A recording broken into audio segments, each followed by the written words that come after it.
A pivotal moment arrived, marking the complete unraveling of my life. It transpired when Judge Karen Wallace, a woman whose demeanor was as unyielding as a brick wall, slammed her gavel, initiating the systematic dismantling of my existence. Mr. Logan Adams will provide the primary residence for his ex-wife, Rebecca Adams, until their daughters graduate high school. He will also bear the responsibility for mortgage payments, utilities, and home maintenance. Furthermore, Mrs. Adams is granted 50% of all marital assets, encompassing joint accounts, retirement funds, and other investments. Her pronouncements sliced through the courtroom air with the precision of a guillotine. Child support is set at $900 per child, totaling $1,800 monthly. Additionally, spousal maintenance is awarded at $2,500 per month. The divorce will be finalized within 90 days unless Mr. Adams withdraws the petition. Rebecca, seated opposite me, had the nerve to smirk. Her smug expression conveyed a sense of triumph, as if she were already selecting new drapes for the house I was legally obligated to finance. Her lawyer, a disreputable individual with a perpetually amused expression, whispered to her, eliciting a nod of agreement. I should have remained silent. I should have allowed my attorney to handle the proceedings. However, I've never excelled at remaining quiet. Thus, the words escaped my lips before I could restrain myself. Judge Wallace abruptly halted her movement, slowly resuming her seat, fixing me with a glare that suggested I had insulted her culinary skills. "Excuse me," I stated, leaning forward with feigned calm. The courtroom fell silent. A pin drop could have been audibly perceived. My lawyer, Craig, a nervous man, tugged at my sleeve. "Logan, what the hell are you doing?" he hissed. Ignoring him, I continued. "Mr. Adams," Judge Wallace stated, her voice colder than a January wind, "you will retract that statement immediately, or I will hold you in contempt." I offered a slight smile. "Well, Judge, I hold considerable contempt for the current proceedings, so proceed." Her gavel slammed down with such force that I feared it might shatter. 30 days in county jail for contempt of court, she declared. "Make it 60, I responded, leaning back in my chair, her eyes narrowed. 90 days? Would you like to continue, Mr. Adams?" "Why not? At least the food's free," I quipped, flashing a grin. My lawyer seized my arm, but I hadn't finished. Rising, I extended both middle fingers, one directed at the judge, the other at Rebecca, delivering the final blow. "Here's what I think of your ruling, Your Honor. You and Rebecca can take it and shove it where the sun doesn't shine." Craig buried his face in his hands as the bailiffs approached. Rebecca's smirk had vanished, replaced by shock. I noticed her nervously glancing at her lawyer. She hadn't anticipated this. Good. Let her sweat. I am Logan Adams, 34 years old, a native of the Midwest. I was raised in a family that valued hard work, honesty, and accountability. My father always said, "Don't start a fight, but if someone throws the first punch, you damn well finish it." I took that advice to heart. Rebecca and I met in college. She was beautiful, intelligent, and witty, the kind of woman who could illuminate a room simply by entering. I fell deeply and swiftly in love. We married, had twin daughters, Emily and Sophie, and built what I believed to be a solid life together. But Rebecca had other plans. I discovered her affair 3 months ago. It began subtly. A gut feeling, minor inconsistencies, and then I found her phone. A single text message from her personal trainer, blonde hair, blue eyes, and remarkably unintelligent, shattered the illusion. Did I confront her immediately? No. I'm not the type to act rashly. I'm the type who sharpens the knife, waits for the opportune moment, and ensures a precise cut. Therefore, as the bailiffs handcuffed me and escorted me from the courtroom, I felt not anger, but calm. This wasn't the end of the fight. It was merely the opening move. Spending 90 days in county jail wasn't as unpleasant as anticipated. The food resembled cardboard, and the beds could have doubled as medieval torture devices. But it afforded me something money couldn't buy. Time. Time to think, time to plan, time to transform rage into something cold and sharp. By the time of my release, I possessed a blueprint for Rebecca's downfall that would make her regret every smug smirk, every text to that dim-witted personal trainer, and every lie she ever told. First, I needed answers. Suspicion had gnawed at me since discovering those texts. The twins, Emily and Sophie, possess blue eyes. Neither Rebecca nor I have blue eyes. I'm no geneticist, but I didn't require a PhD to recognize the glaring inconsistencies. Upon my release, I ordered 2 DNA test kits, simple swab tests to avoid alarming the girls. I explained it as a fun family genealogy project. Rebecca, when collecting the girls, barely glanced up from her phone, exuding a sense of invincibility. The results arrived 2 weeks later. There's nothing worse than a gut punch. Having your world shattered by a piece of paper comes close. The twins I had raised, loved, and sacrificed for weren't biologically mine. But here's the thing. I didn't blame the girls. They were innocent. Rebecca, however, was about to reap what she had sown. While Rebecca believed me to be licking my wounds, I was orchestrating my counteroffensive. Step 1. Financial groundwork. I had been preparing for this long before the court's ruling. My company, Adams Investments, was officially sold to an overseas buyer for a modest sum. The truth is, the buyer was a holding company I controlled through a complex network of shell corporations.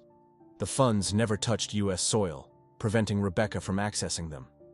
Next, I legally drained our joint account, utilizing the funds for business expenses that predated the divorce, thus shielding them from court intervention. I left just enough to create the appearance of financial hardship. Finally, I refinanced the house. Rebecca thought she'd won the jackpot, but the house was now deeply mortgaged, the equity channeled into offshore accounts. On paper, I was bankrupt. Step 2. Surveillance. I hired a private investigator to follow Rebecca. It didn't take long for him to uncover incriminating evidence. She wasn't discreet about her relationship with Mr. Personal Trainer. They had regular rendezvous at his apartment, sometimes bringing the twins along. Classy. The investigator obtained video evidence of Rebecca sneaking into his apartment, the two of them kissing in the doorway, and, most damningly, audio of them discussing the twins. "I wish Logan would just give up already," Rebecca stated in the recording. "It's not like he's their real father anyway." Bingo. Step 3. Planting seeds. Over the following weeks, I perfectly portrayed the defeated ex-husband. I complied with court orders, attended mediation sessions, and nodded as Rebecca's lawyer pressed for more money. "I just want what's fair," she'd say with feigned sincerity, batting her eyelashes at the mediator. "Of course," I'd reply, my voice dripping with false remorse. Inside, I was laughing. Let her believe she's winning. It will make the fall that much sweeter. The final piece of the puzzle was my cousin, Eric. Eric and I hadn't been close since high school. We'd had a falling out over some insignificant drama. But he was family, and family has a way of appearing when needed. Eric wasn't just any cousin. He had connections, the kind that didn't ask many questions. Connections with individuals who know how to deliver messages.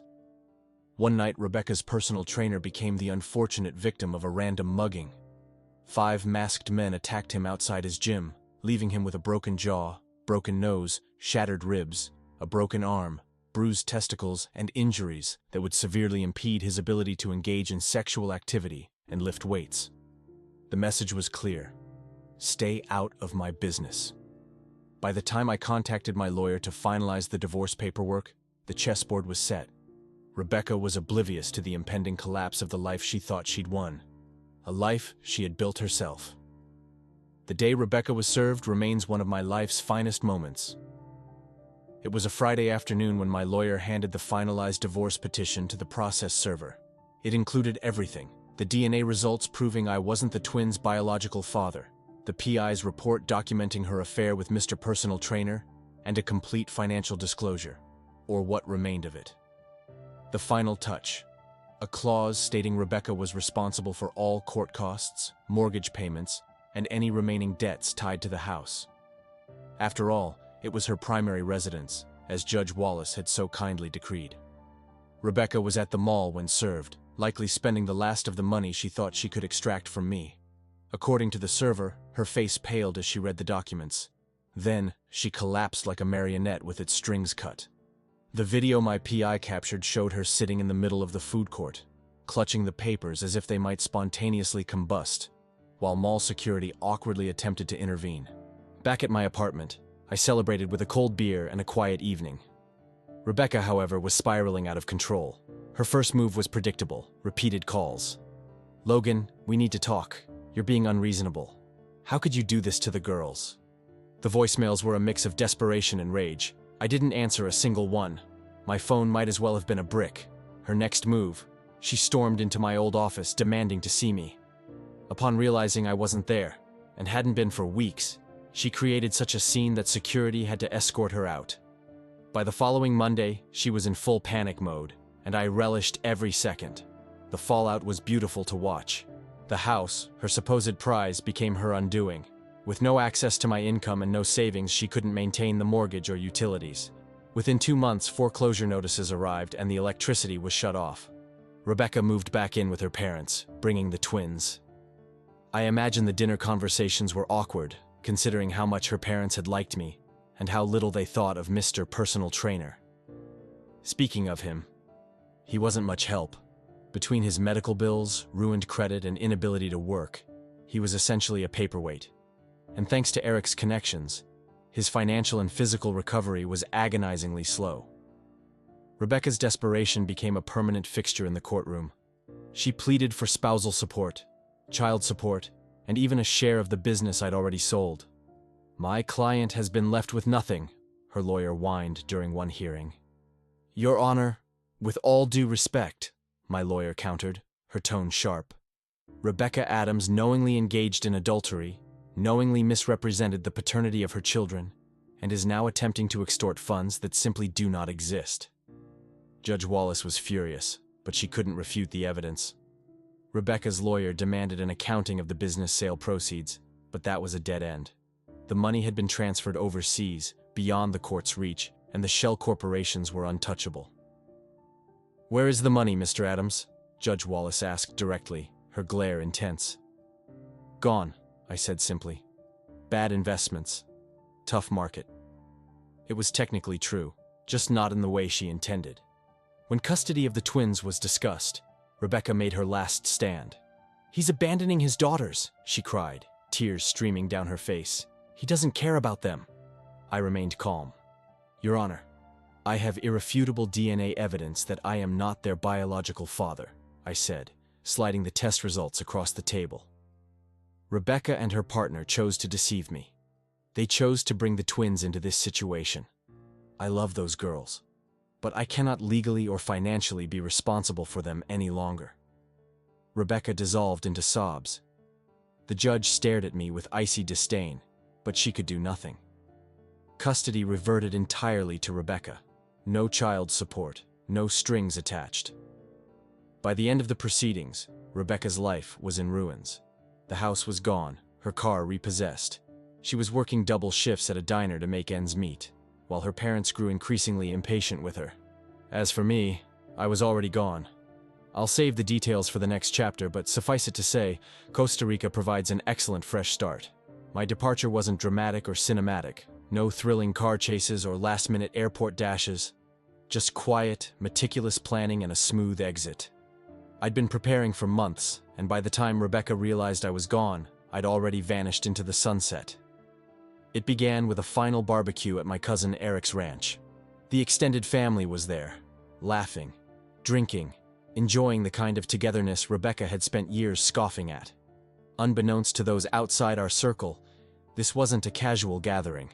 It was a carefully orchestrated smokescreen. As the sun set and the beer flowed freely, my accountant, Julia, a shrewd woman with a penchant for ruthless efficiency, arrived. Her arrival wasn't unusual. We maintained a professional facade. But as the night progressed, her rental car was discreetly loaded with several packages strategically packed over the preceding weeks. By midnight, the party was winding down. Julia was the first to leave, citing an early morning flight from a neighboring state. No one questioned it. What they didn't see was me climbing into the back of her car. A few miles down the road, at the airport, Julia and I separated. She headed to her gate while I casually strolled into the international terminal, my new passport in hand. Logan Adams was officially dead. Greg Cooper was born.